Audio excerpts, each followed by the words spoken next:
Welcome back. We're here for shout number 3 in the benching series. We're here for you. So, we're ready for shout 3 of the benching series, and it's a delight to be here with you. We're here on Kona, the Villa Amio in the Chambre Pavilion with our huge, wonderful staff here to do this shout. Jeff is getting ready for Adamus, and as we all know, that means that it's a great time to do some conscious breathing. And you know, when you listen to Adamus, everything he's talking about that makes the most impact is our radiating consciousness. So let's go with that. Let's take the good, deep breath, the breath of consciousness. Let it flow. Breathing with it, allowing it with each breath. Take that good deep breath, feeling into you, feeling into you. Take that good deep breath, that breath of I am that I am. I exist. Breathe with presence. Breathe and allow. That good deep breath. That breath of life. Invite Adamus in. He's here for each of us, always, with every breath. So feel into it. Let the breathing flow. Let the breathing flow as we feel into this.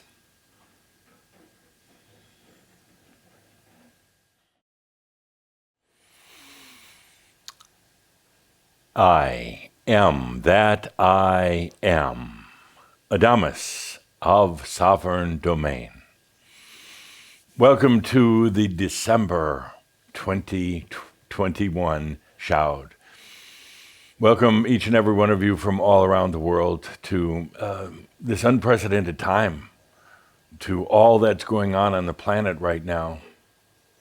It seems like just yesterday when we first gathered together after Tobias left, I came in. It seems like just moments ago, for me anyway, and how the time has flown by, how we've come to so much work that we're doing together. Let's take a deep breath with that as we begin this shout, and we're really turning another corner or coming to another point of separation in the work that we're doing. Let's take a good deep breath with that in this beautiful shout. Such a nice backdrop they've created. Beautiful stage with flowers and the trees and the teddy bears. And let's just take a good deep breath for the beauty of our gathering.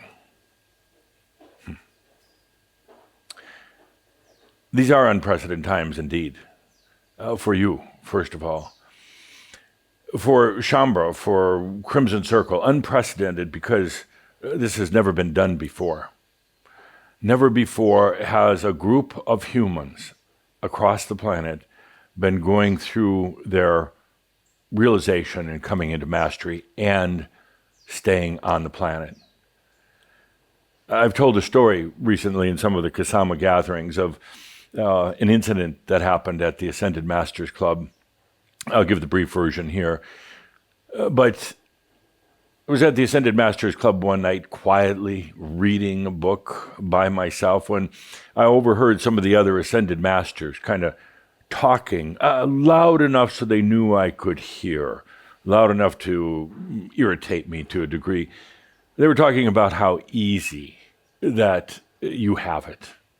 This one Ascended Master, Sebastian, pointed out right away. He said, well, they have it so easy back there. They have all of this technology, and they gather online.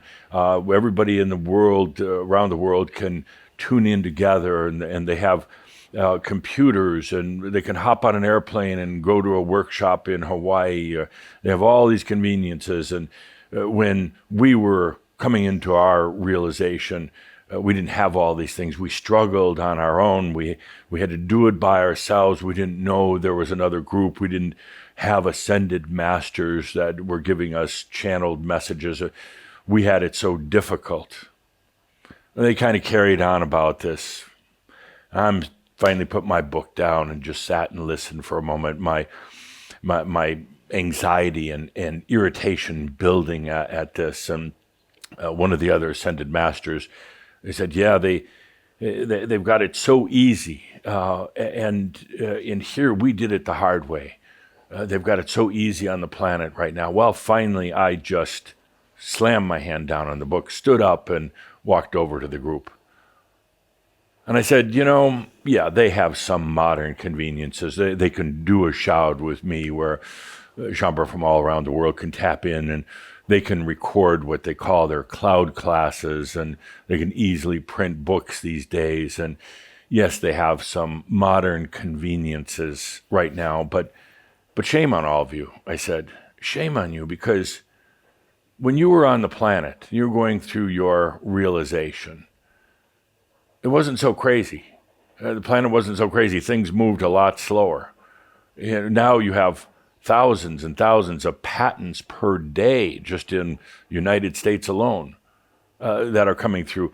When you were going through your realization hundreds or thousands of years ago, there was hardly anything ever new created. Things were the same. Said it's fast and furious down there right now. I don't know if you could possibly endure it, and just the amount of data, the amount of information, and the speed of which things are changing. I don't think any of you could really handle it. Well, they were still kind of snickering about this, and I thought to myself, well, I'll get to the real point here.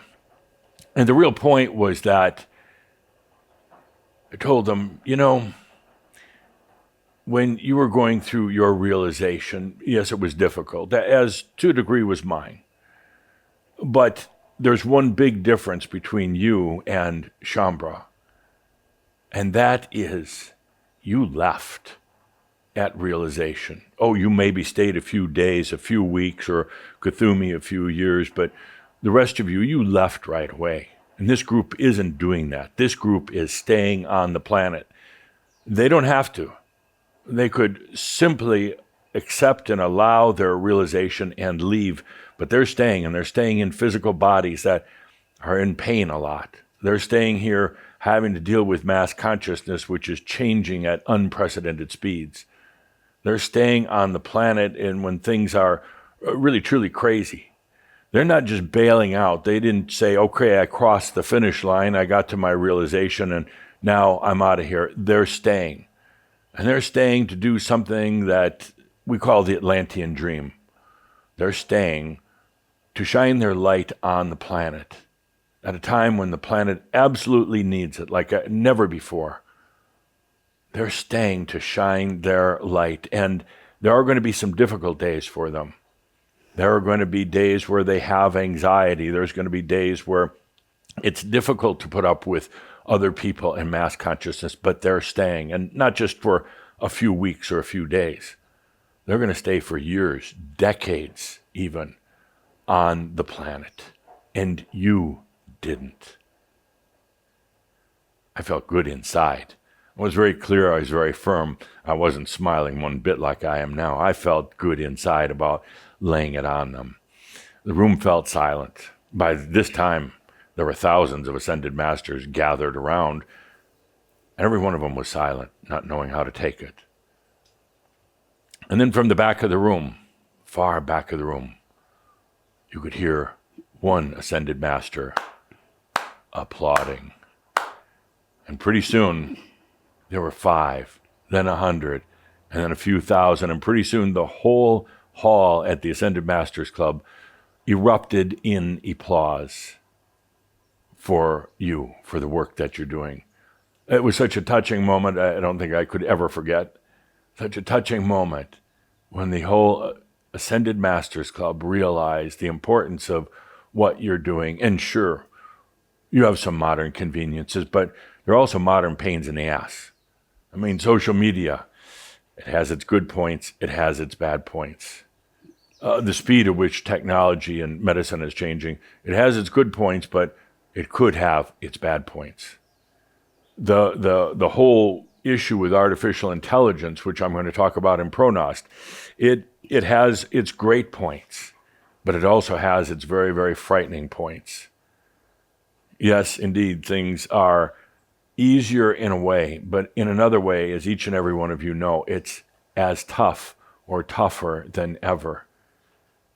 And I know from working with you, and Kathumi knows from working with you, that your commitment is to stay here. And you don't have to. And as you know, those of you who have come to realization, that there does come that point.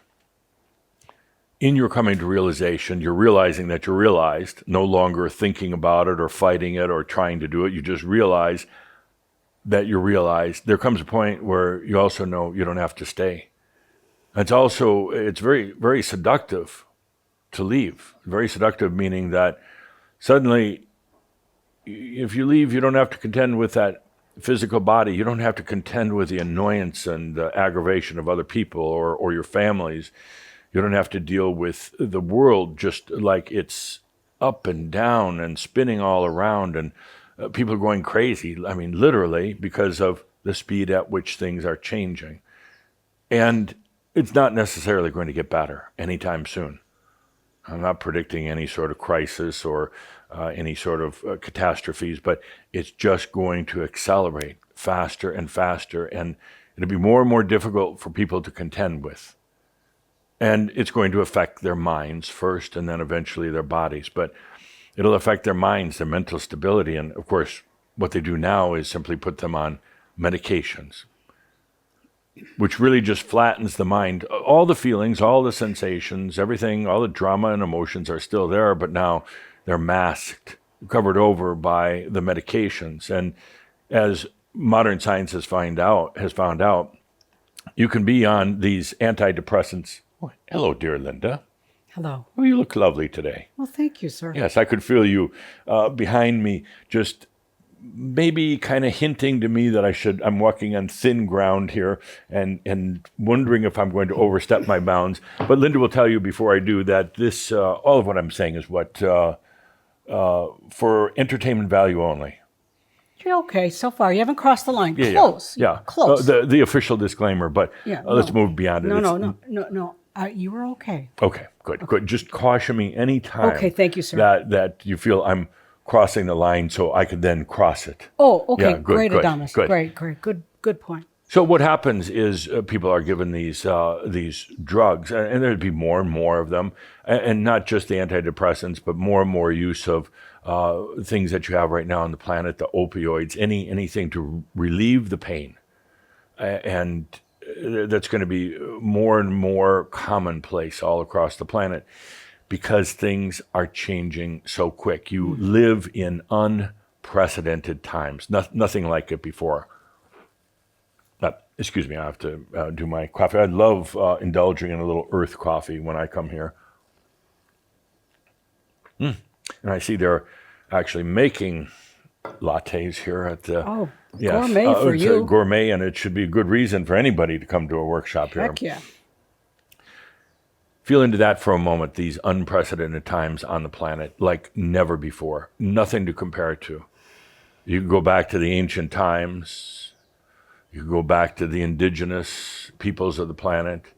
You can go back to Atlantis, Lemuria, as far back as you want to go, and you're not going to find anything like this. Not even in the what would be the best of times in Atlantis. Had nothing like this in terms of the development of technology, the speed at which things are going, the changes that are literally erupting in the planet. And I use the word erupting, meaning there are so many changes in social systems, in financial systems, in the inventing process, and manufacturing. These are eruptions that are happening, and it's not a negative term. It just means it is happening so fast. It's difficult to keep your balance for the typical person. And that's why at the Ascended Masters Club, when they started talking about the Shambhala have it so easy, and they have all this guidance from Adamus, it's like, no. They don't have it easy. I know to a large degree of what you're going through right now on the planet. There's no other group that is going through what you are into realization. And at the same time, now really learning to go into your intuition, your Nost, rather than relying on the old functions of the mind. And that can be frightening. It takes a huge leap of trust in yourself to do that. With the mind trying to hold back, saying, no, you have to be logical. You have the whole issue of the light body right now, the light body coming in. The light body now being given the permission to come in by you. And Kuthumi goes into it in great detail in his Making Light Body. I'm delighted that he agreed to do that. But so much changing in your biology right now at this whole time of the new human species. And although it sounds wonderful that the light body is coming in, it can be very difficult. It affects your physical body. And colliding with all this is the whole COVID issue, which I'll talk about in a moment, and then talk about a lot more when we do the Pronos 2022. But as the light body comes in, it sounds wonderful, but it has an effect on your physical body, and it brings anxiety in the mind. There's a lot of anxiety right now going on with Shambhala because of all the changes. So I give each and one of you credit. I will stand up for you at the Ascended Masters Club or any other place in all of creation to defend what you're doing and to help others understand what you're doing here on the planet right now. I give you my personal thanks for going through what you have been going through, for allowing yourself to be realized, allowing yourself to be an embodied master on the planet. I thank each and every one of you. It is not an easy task, but it is the Atlantean dream, and perhaps one of the most satisfying, beautiful things that you'll ever do. So let's take a good deep breath with that. COVID. I got that one wrong. As did every other Ascended Master who weighed in on it. None of us really understood the extent of COVID. It was supposed to come fast and furious and leave relatively quickly. COVID was supposed to shake things up in the biology as the humans really start going into the new species. And it was also, to a very large degree, meant to shake things up in the financial systems on the planet, the economy. Causing a rethink of so many things. You're seeing the results of it from people saying they simply don't want to work anymore. And that is their right. People saying, I don't want to be a mid-level manager all my life, get 2 weeks of vacation, and then retire and die. There's a whole shift of consciousness taking place right now as it relates to work, jobs, careers, more people than ever going out on their own. It's not that they just want to sit home and be lazy bums. They're saying there's something more I want to do. I don't know what it is, but something more I want to do on the planet. COVID is shaking up systems like never before. And yes, we got it wrong. And I'll be the first to admit that I assumed that it was going to come in fast and leave quickly. But something funny happened along the way. Well, not that funny, but something happened along the way. As COVID came in, now it's been 2 years, I believe, since COVID first appeared. And as it began to get into the population, get into the biology, humans did a funny kind of a turn, a funny twist on things. Instead of taking that one great big experience into COVID, they said, humanity, mass consciousness in general, said, let's do a complete house cleaning. We're not just going to bring it in for some changes in society, some changes in the economy. Let's fully bring it in. In other words, mass consciousness gave permission for it to do its variants. And now I believe what you call the Delta variant, and you have another one after Omicron. that. Which Omicron. one? Omicron variant. And now it's doing all the variants, and there'll be other variants that come about because COVID is here doing a complete house cleaning. based on permission from humanity. And possibly even because there were enough beings on the planet shining their light to say, let's just do it. There are enough beings who had gone through the dragon in their own life. And in a sense, COVID is very much, it is a dragon. But there were enough Shambhara that had gone through the dragon to say, you don't do a little dragon, you do it all the way. You don't do a little bit of house cleaning and then come back in a couple of years and do a little bit more. Let's just do it right now. So perhaps with that light, it helped to influence mass consciousness to say, come in, let's just take care of it right now. Let's let it come in and change the systems. And yes, it's caused a lot of deaths. But in a way, those are beings that were ready to leave.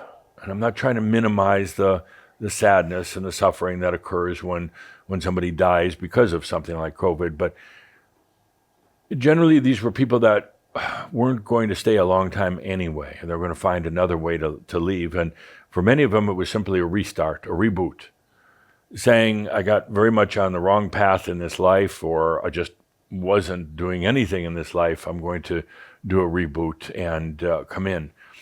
You'll most likely see a kind of a mini population boom in about 5 to 7 years based on the ones who left because of COVID now getting a little rejuvenation time on the other side, then coming back in. But the bottom line is COVID did and is doing a deep house cleaning into just about everything. COVID literally has woven itself into mass consciousness.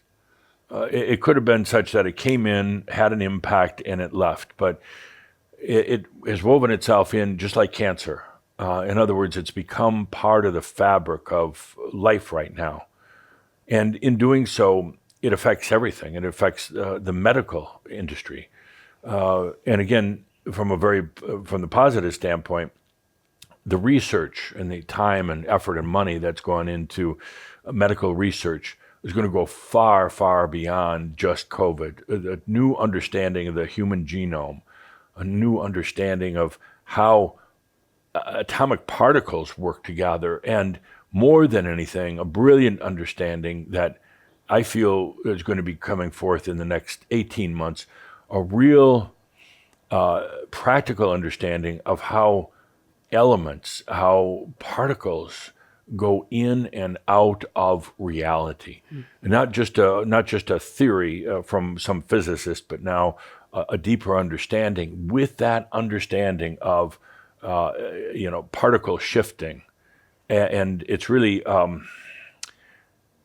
every particle, every object in this realm has its reciprocal or its parallel object or particle in a non-physical realm. It's like a shadow or like a ghost. And they do go back and forth at times. And sometimes the particle in this realm goes completely into the other realm and then comes back.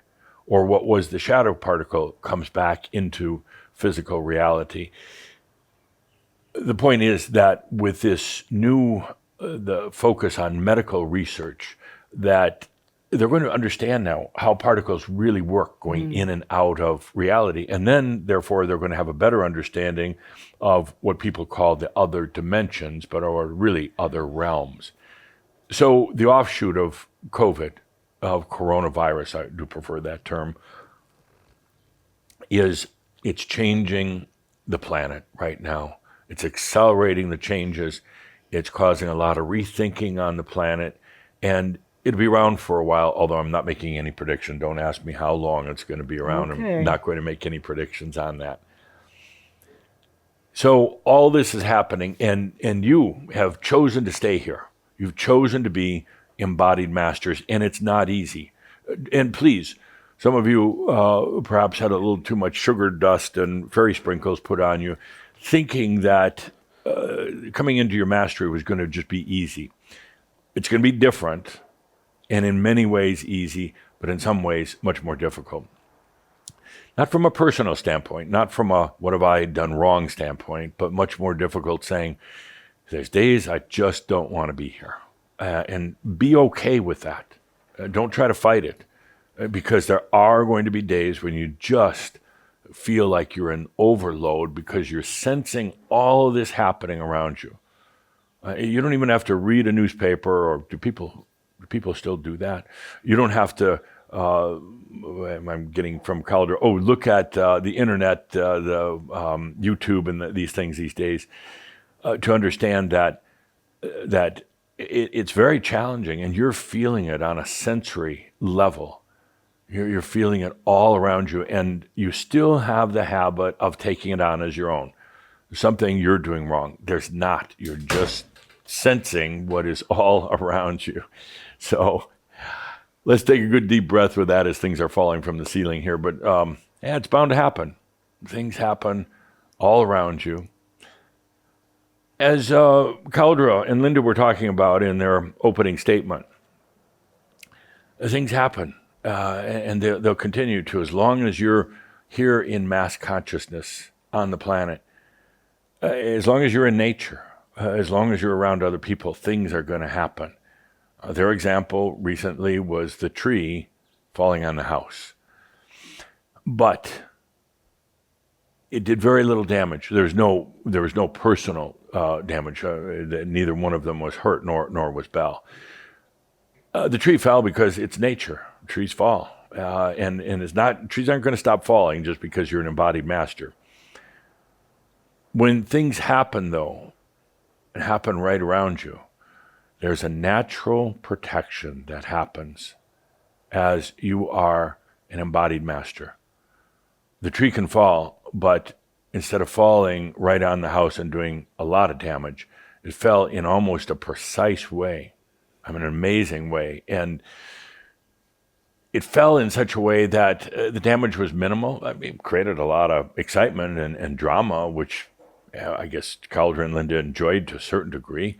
It certainly got their attention.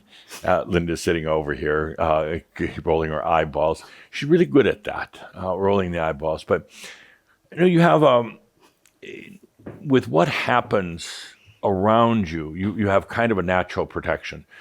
It's not to say that things aren't going to happen. They will, but you kind of have, I want to be careful, Calder says this correctly, you have kind of a ring of protection around you, but don't think of it like the things you used to do with white light all around you. That was kind of like a wall, a barrier, and now there's just kind of a energy field around you, your energy field, that is a natural protection.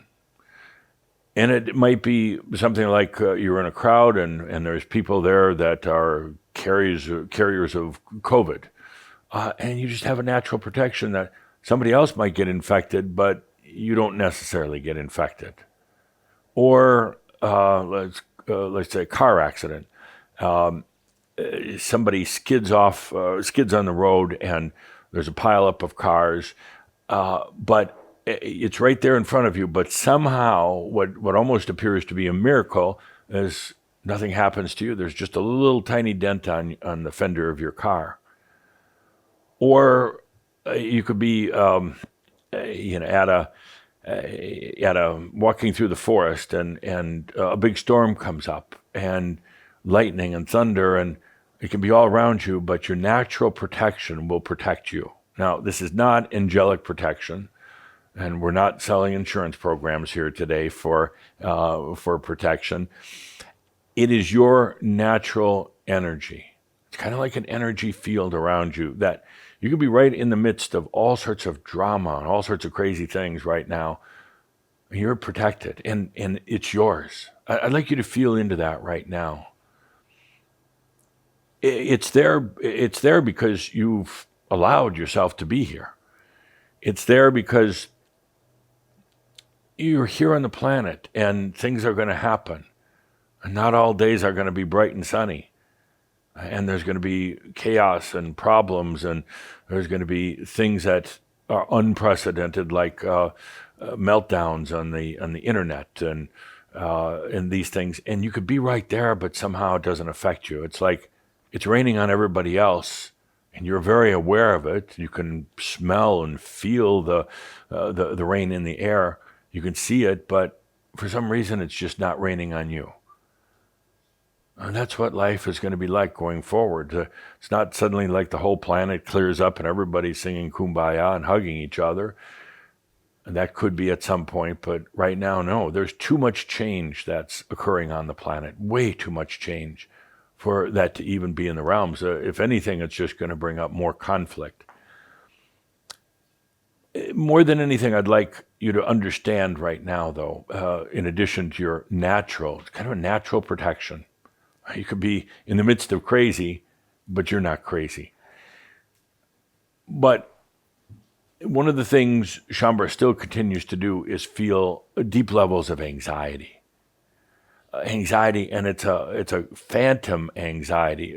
Caldera has written about it recently. He's telling me phantom anxiety, and what you're doing is just picking up on things all around you, other people, the planet in general, the future, and it's not yours. Shambhala has a habit of taking things on. You've been doing this for many, many lifetimes. You've been energy holders on the planet. You've been kind of saviors in a lot of situations in past lives. So you've taken on a lot of the planet, a lot of mass consciousness. And right now, there's still degrees of that within you. And this causes anxiety. This anxiety is kind of like a horsehair blanket, which I've used from time to time. Some of you might not be familiar with them. They provide a certain degree of comfort and warmth, but they're itchy as hell. And for Shambhala, you still kind of like this role of being a planetary babysitter, of holding the energy, of taking things in that aren't yours, to be able to process them, to be able to hopefully help mass consciousness. But it's time to drop that. It's time to burn that horsehair blanket, because with the real work you're doing here on the planet, shining your light, there's no place for it. There's no need for it. And I know sometimes it feels cozy and comfortable just to feel like you're really doing something and taking on the world's issues. But as you go into your light body, you're going to find it doesn't work very well anymore. You take on other people's issues, other people's energies, and it's very, very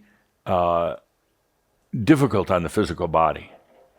You're taking a big extra load on that's not yours. Many of you who are sick, who never have energy, who have diseases, these are not yours. You've taken on mass consciousness problems, partly because you're very sensitive. You feel these things, and then you say, there must be something wrong with me. Partly because you're still doing social work. And let the other people do the social work. They want to come up the ranks. As other people develop more consciousness, they want to do what you used to do. Energy holders, planetary social work, spiritual social work, it's not yours anymore. And it's going to be very, very difficult as your light body comes in to accommodate that and holding or carrying these other issues. They're not yours in the first place. And I'd like you to really be discerning in recognizing that. They're not yours. And you still tend to think they are, and you justify them as yours, but they're not yours anymore. What's yours? Tobias said it the best. What you choose. If you're not choosing something, junky thoughts in your brain, physical issues, if you're not choosing it, then it's not yours. If you're choosing it, so be it, it's yours. But you have that right, and I'm going to say you have an obligation to me and to Shambhala, and mostly to yourself right now, to let those things go. At the recent gatherings here in Kona, I've taken great delight in calling people out on their issues. They like to talk about, not like they used to, but they still to a degree, about some of their victim issues and how they're just in a place in their life where they just, can't do anything and nothing's working. And it's like, well, it's not, because you're still holding on to it. You're still owning it.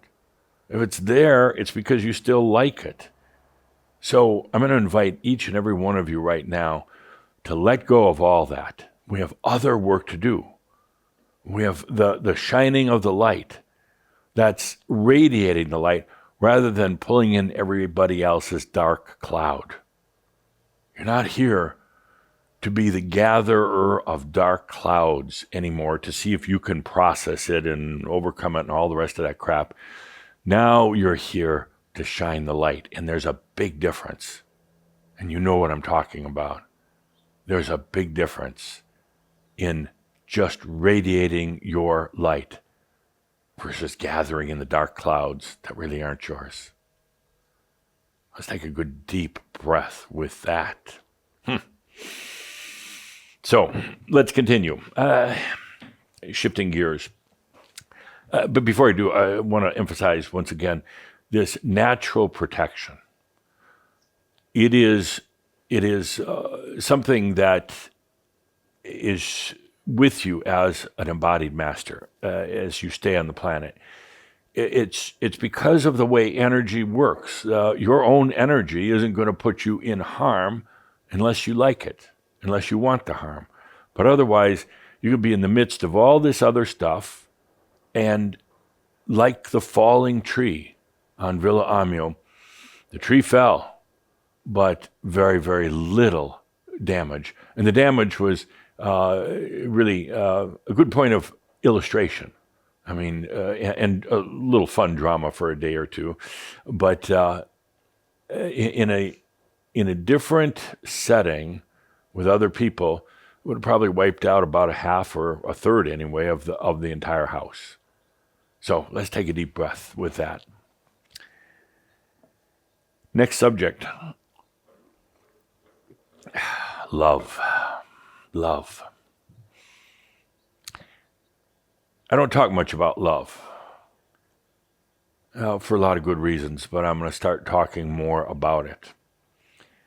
I don't talk about it. I don't use it in my regular vocabulary with Shambra. We don't do love kumbayas because to me, love isn't what most humans define it or even experience it as. To me, love is human love. It's highly overrated. Love has been highly manipulated. And love is generally something that you have to give to others.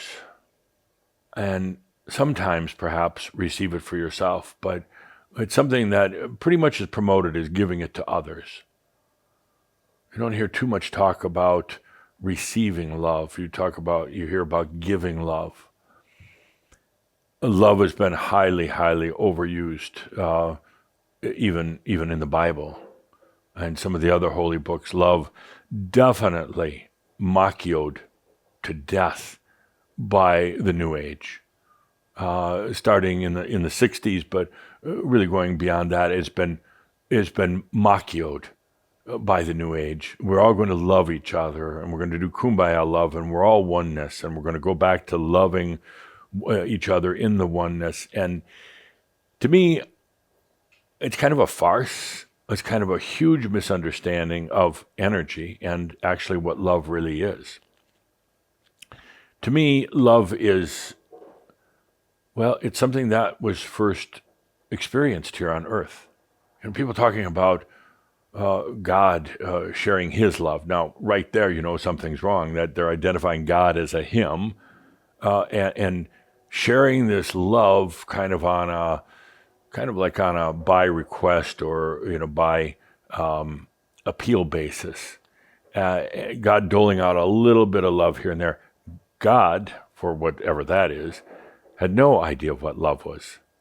Your soul, your I am, had no idea of what love was until humans came to this planet. Nobody said we were going to go to the planet to experience love because they had no idea what love was. We came to the planet to understand the relationship between consciousness and energy on behalf of your angelic families, who you didn't love because there was no love.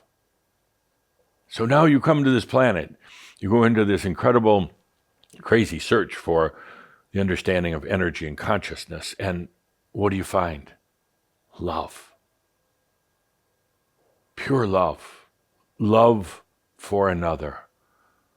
A connection so clear, a remembrance, even in this reality, a remembrance of where you came from. With the other person, knowing you both came from a place far, far away, a long time ago. And there was that connection that then sparked this thing that had never been experienced on the planet, love. And ultimately, love became one of the angelic senses. And you continued loving, but then you found the dark side of love. Divorce attorneys. You found the brutality of love when a parent beats you and says, "I'm doing this because I love you." When you come home one afternoon and find your partner in bed with somebody else, say, "No, I really love you. It was just a little indiscretion on my part." And then love hurts, love bites, and then people who've never met each other before and suddenly saying, "Oh, I love you," it's a word like bread or air. Well, no, I think it's using the term a little bit loosely there. I think you have to know somebody more than 10 minutes before you can love them, for the most part.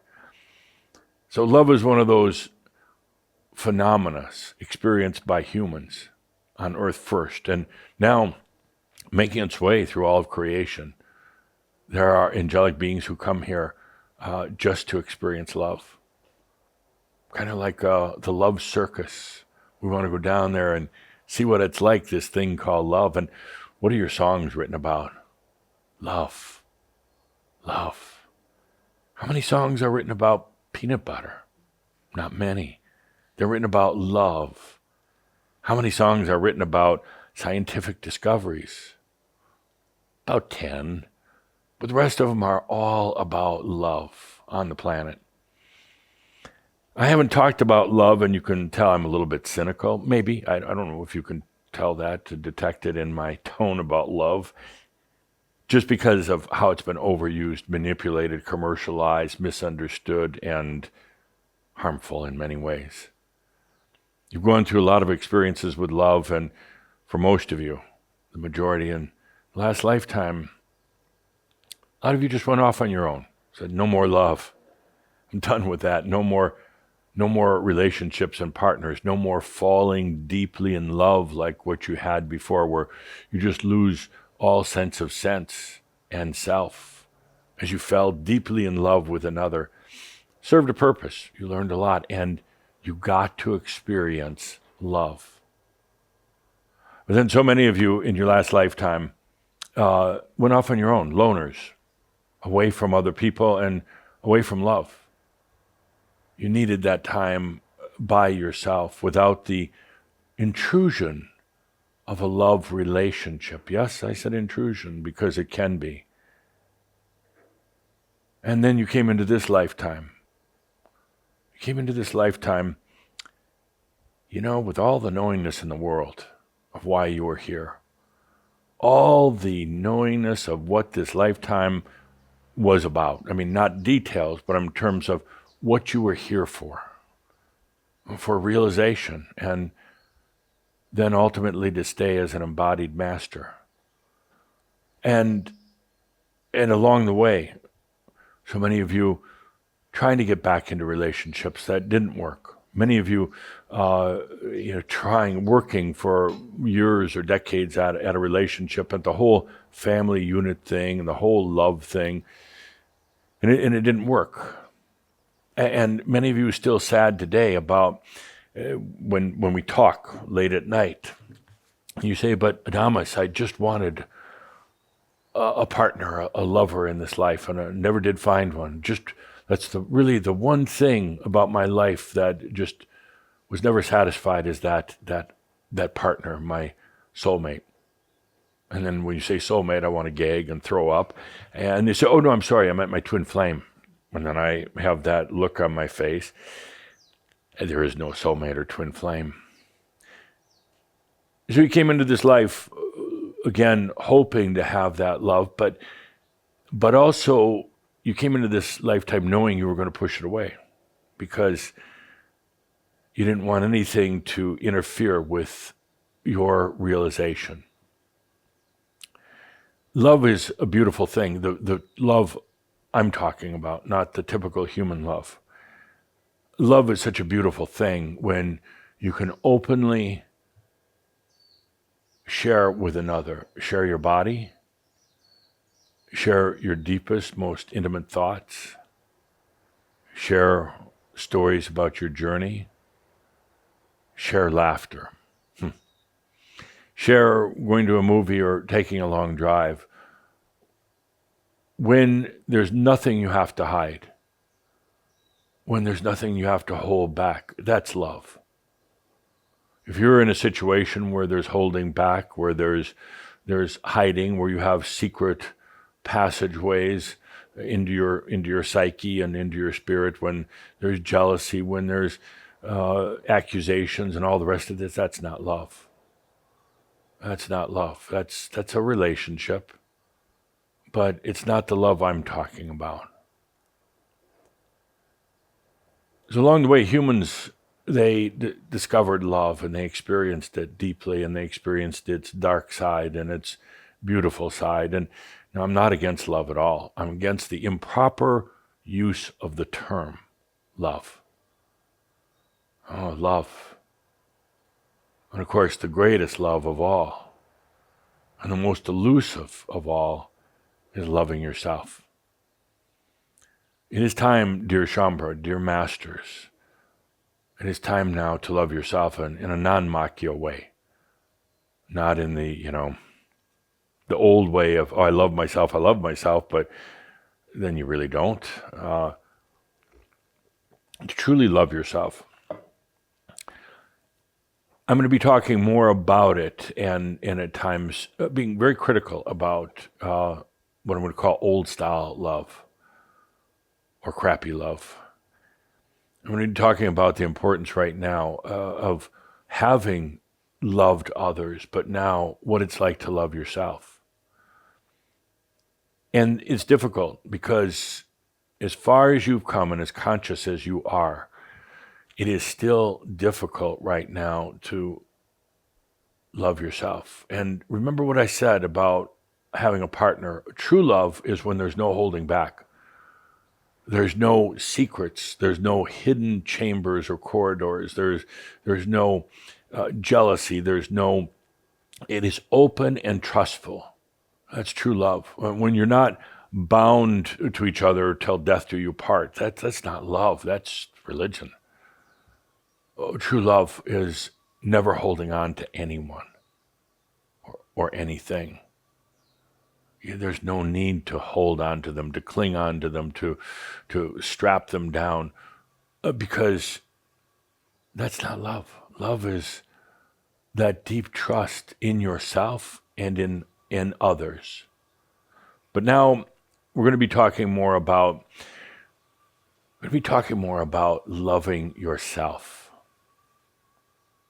Loving yourself, and that is truly one of the most difficult and challenging things of all. It's much easier to love another.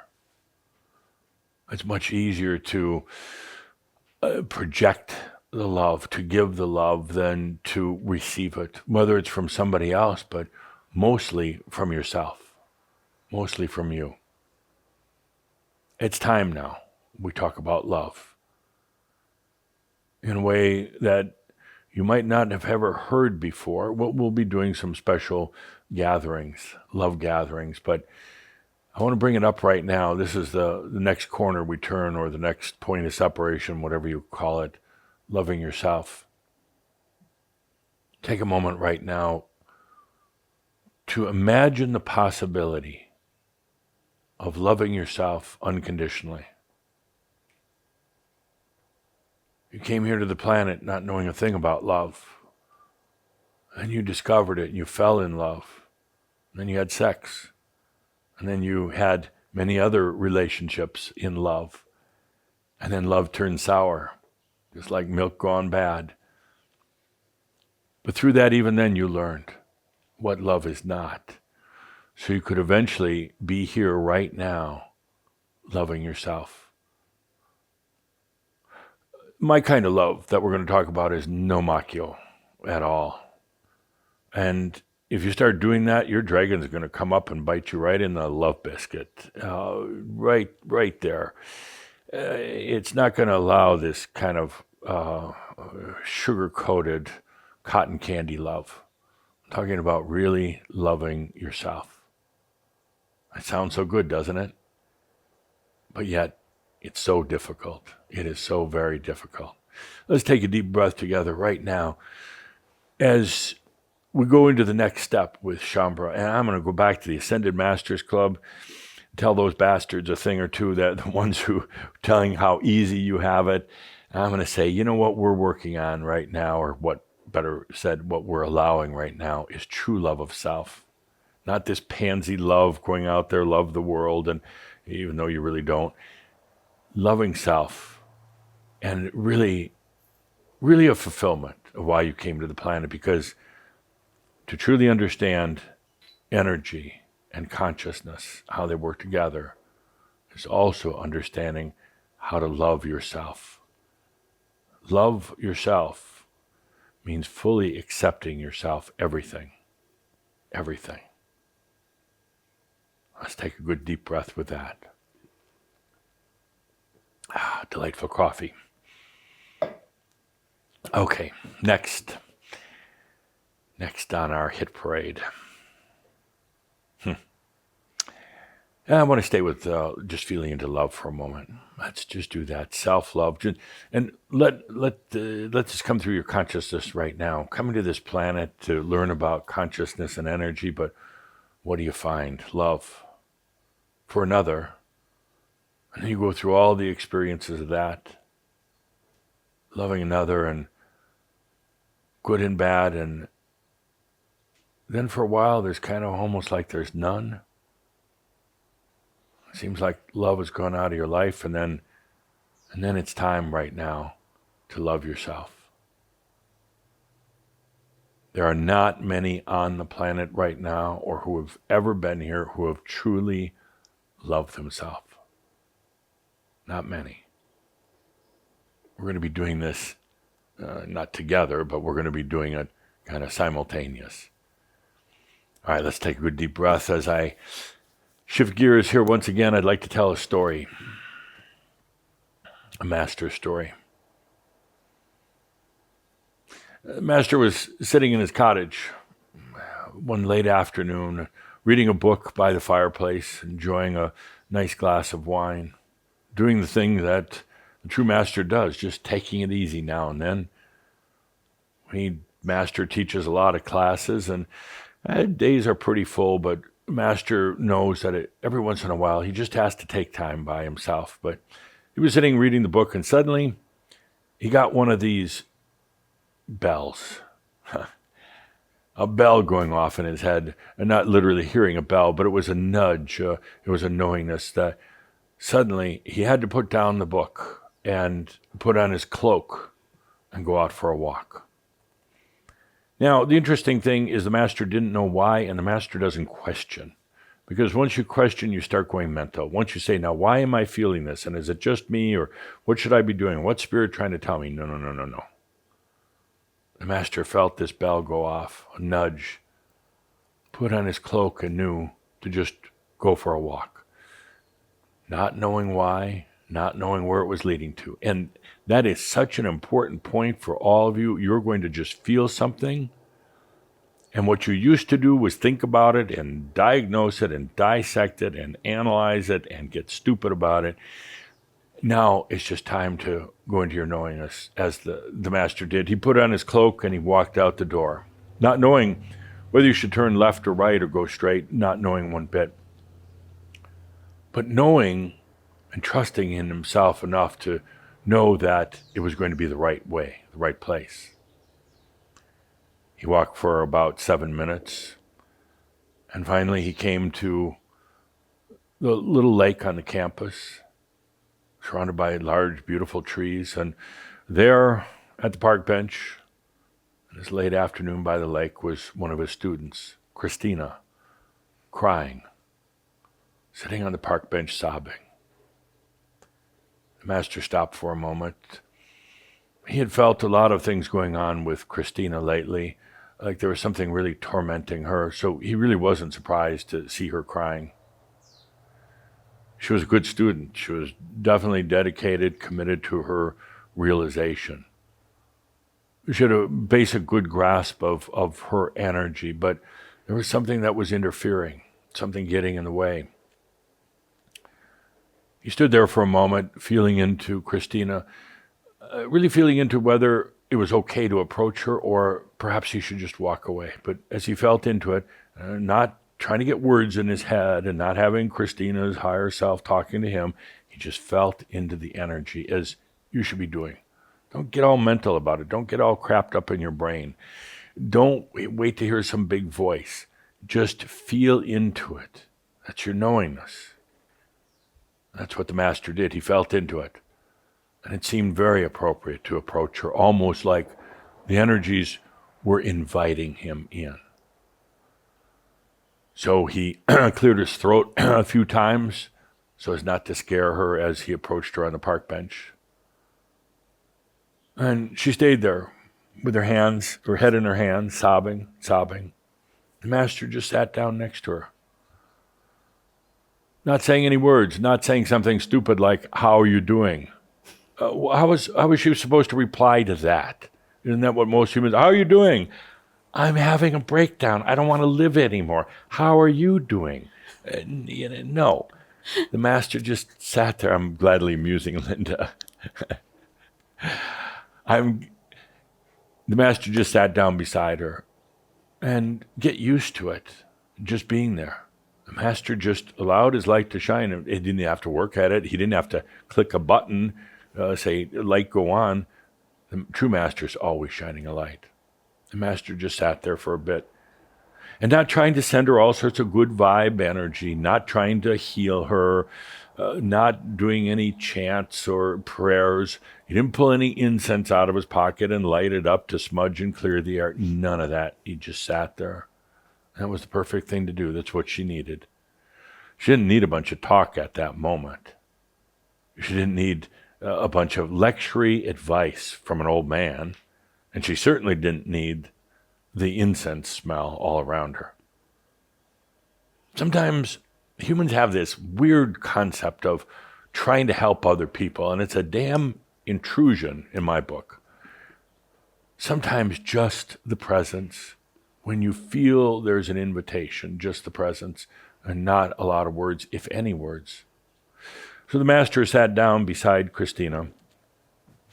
She knew he was there. She could detect it right away. And he just sat, not saying anything, just not trying to inflict himself on Christina, just sat there. At a point, about 5 minutes later, Christina stopped crying, kind of caught her breath, wiped the smudges off of her face. The master reached into his pocket, into his cloak, and pulled out a flask of brandy and handed it to her without a word.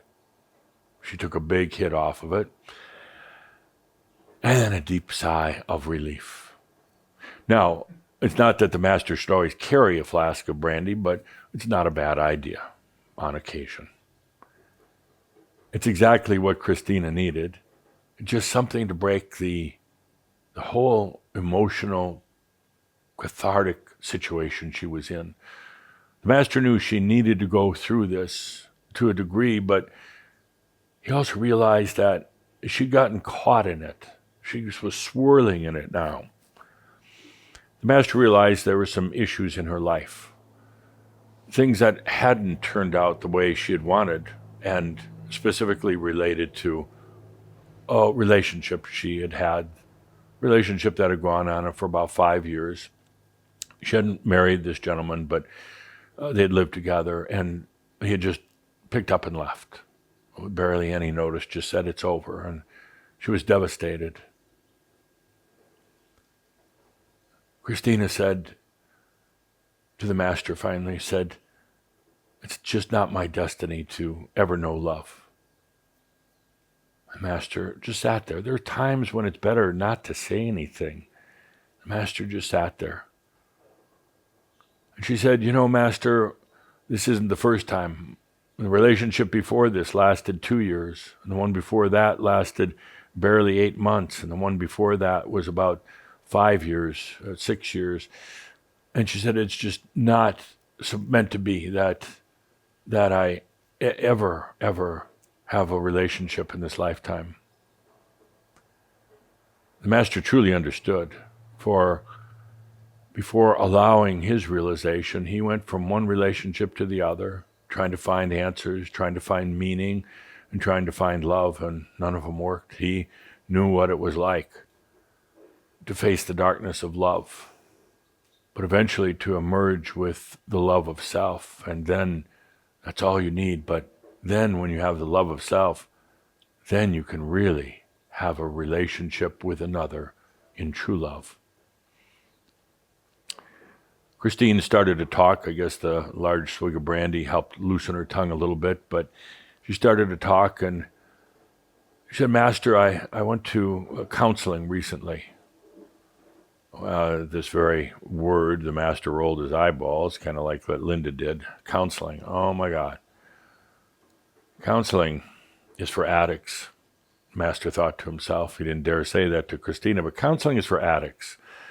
The type of human counseling there is right now. They're addicted to their issues, and the counseling reinforces their issues. The counseling gets them deeper into their issues rather than resolving them. Counseling oftentimes actually helps create more of a victim and abuser consciousness than anything. And Calder is chiding me right now, and I'm not saying all counselors, but counseling in general is like that. It doesn't look at root causes. It tries to patch and repair. And when that doesn't work, medications. Christina said, Master, I've been going to counseling lately, trying to find answers to why I simply can't have a good relationship, why it always starts out good. It starts out, I truly think it's the best love I've ever found, but then we start having disagreements, then we start arguing, then there's coldness, then there's silence, then there's accusations, and it just goes from beautiful, blissful to bad. My counselor told me that I'm creating all of this. And my counselor said that the real reason what's really happening here is that I have a wounded inner child. And she wants me to do an inner child retreat. It's going to take about a month and going to cost about $8,000. But I go to these seminars 3 or 4 times a week and learn about my wounded inner child. The Master was thinking to himself, I'm going to drink this whole flask of brandy for myself if I hear any more about this, because he realized that that is truly a bunch of psychological crap. The Master listened to Christina talk for a little while more. He knew it was important for her to just get it out. He hardly said a word. He nodded his head once in a while, rolled his eyeballs a lot, but hardly said a word. And finally, when she had kind of exhausted herself from speaking, finally the Master said, Christina, the problem has nothing to do with a wounded inner child. It's the wounded adult, actually. I want you to close your eyes for a moment, Christina. And remember when you first came to this planet in this lifetime, when you were born into this lifetime.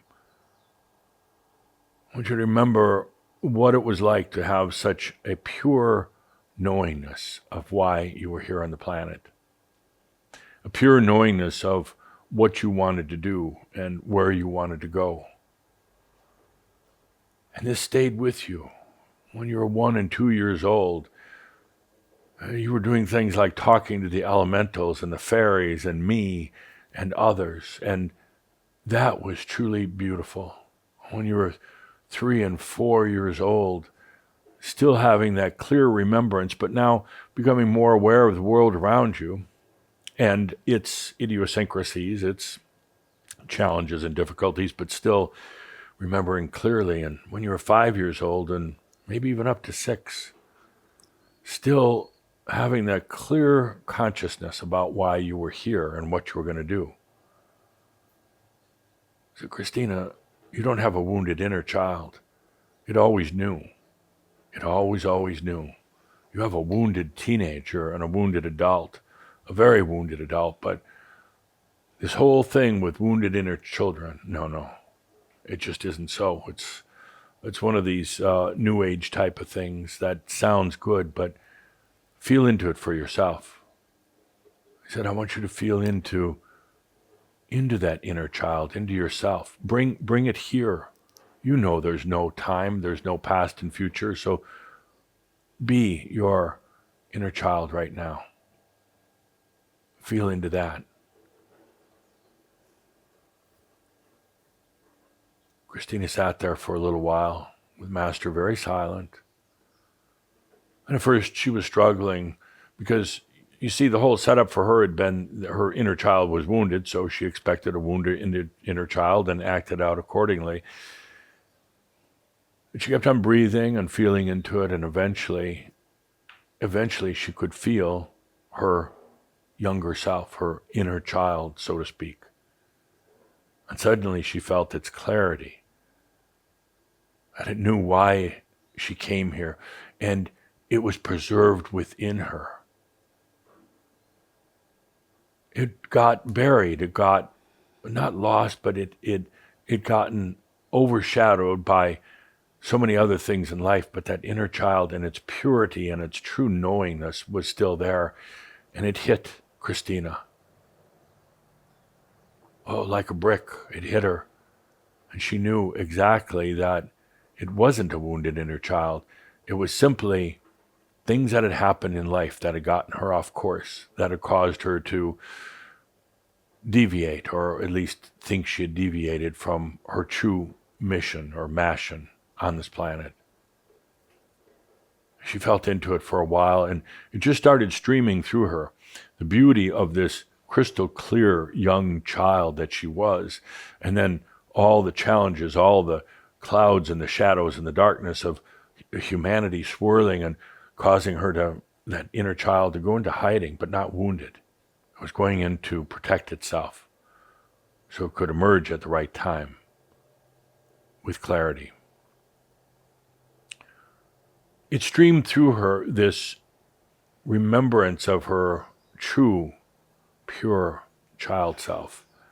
And then all the things that it caused it to go into hiding, all the things into her teens, and whether it was feeling she was promiscuous, or hurting other people, or doing drugs at an early age, or getting married, or having bad partners along the way, and then she realized that no, there was no wounded inner child, and if she could come back to that knowingness and certainty of this young child that she was, that would help her to understand all the other things that happened.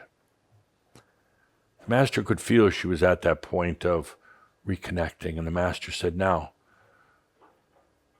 take a deep breath and let that youthful innocence come back again. You've been hardened by the world around you. You've turned skeptical and cynical. Now let that innocence come back. It's time. And she did. The Master knew now was the time to get up and leave. She was going through her thing. She was going through a union or reunion within herself. He quietly stood up, and just as he was about to walk away, Christina looked up at him with beautiful but still tearful eyes, and said, Master, would you leave your flask of brandy with me? Dear Shambra, you don't have wounded inner childs. You have that inner self, that youthful, bright, innocent, pure knowingness of yourself. that has been hidden away for a long time. It's not wounded. It never was. Human, the adult, the teenager maybe. And it's been kind of put away, sheltered from the craziness of life, but it's time to bring that back. Let's put on some music for Marab. There is no wounded inner child. There is the teenage, adult, whatever, middle age, even senior that took on way too much. That wasn't theirs. Took on way too much. And on top of that, for so many of you, you came here into this planet and then you had to wait a long time until the time was right. Or the time right to do your true mission here is to be embodied masters. Some of you waiting, 30, 40, 50 years? And during that time, you can get very tarnished. You can turn very negative, and then on top of that, you took on so much that wasn't yours. So much. Let's take this moment in this Marab of purity and innocence to bring that part back, that part that you brought in was so pure for so many years.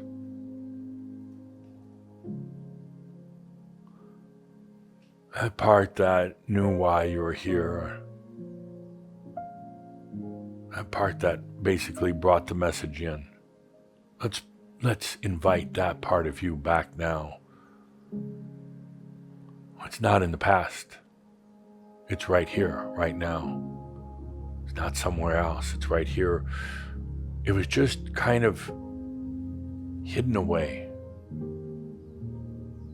out of a sense of protection that you never wanted anything that was going to pollute or distort that beautiful part of yourself. The child, the Christ child, actually. The Christos or Christo child that came in with such knowingness and determination.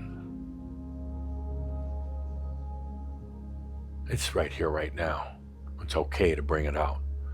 There is a natural protection now. It's time to allow that out. Wounded child. What do these people come up with? There's no wounded child. It's the pure child. Wounded adult, maybe. Wounded child, not.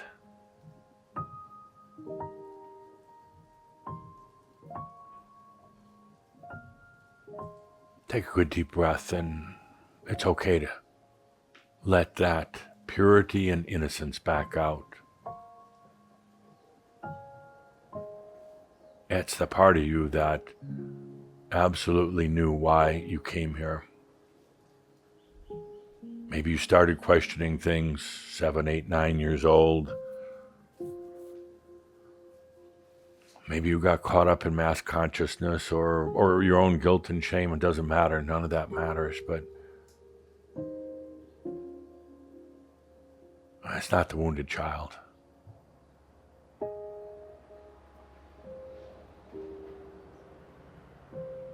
I invite you to feel into that purity, that knowingness. That's the real you. That's before you started taking on other people's stuff. You started taking on mass consciousness. You started making lists of all your issues and what was wrong and what was wounded and what didn't work right and where you went wrong. This pure child self, the Christ child that you are, it knew why you were here.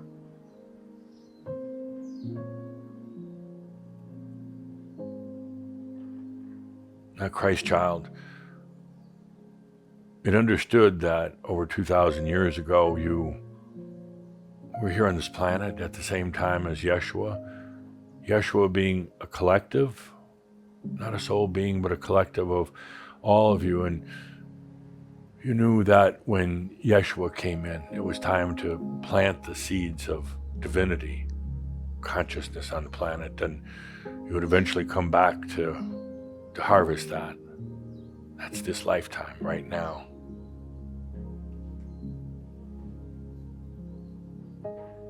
At this holiday, Christmas time, now it's time to let that Christ child within yourself come forth. No wounded inner child. None of that. What a farce.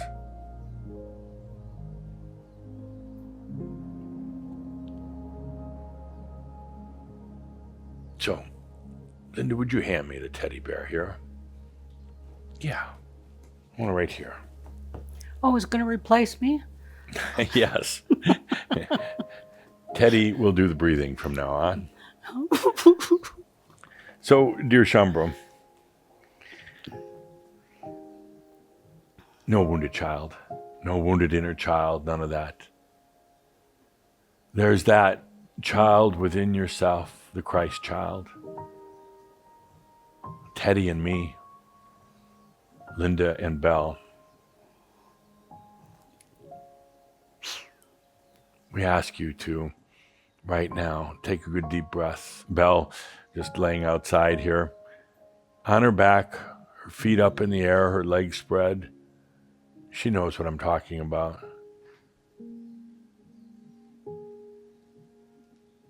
Let's take a deep breath together. It's okay now. You have natural protection. It's okay to let that Christ child out, back into your life. It contains all the memories and all the knowingness and all the purity and the understanding of why you really came here in this lifetime.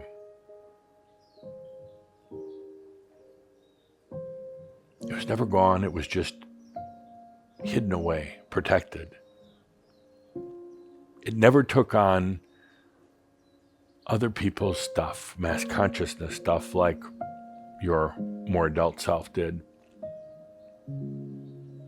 It never got wounded, and it never will be wounded. Take a good deep breath, allowing this Christ child to come forth. Funny thing about it is it actually, you could say it runs parallel to the light body coming in. The innocence of the light body, the simplicity of the light body. No garbage, no junk, just purity. So how about we let in both the Christ child and the light body? Maybe, just maybe, they're kind of the same. Deep breath now. Into the Christ child. With that, my friends, wish you a very, very happy holiday. We have a lot ahead of us in 2022. It's going to be a strong year, a very strong year. Take the rest of this year to do something for yourself, to love yourself, to rejuvenate yourself. Hug a bear, hug yourself. We'll be back for the January shout. We're going to hit the ground running, but for right now, through the rest of the year, take a deep breath and feel the Christ child within and let it start coming out. On behalf of all the Ascended Masters and the applause that they gave you, wishing you the very best. and looking forward to the rest of our journey together here on the planet. With that, we wish you well. I am Adamus of Sovereign Domain. Thank you.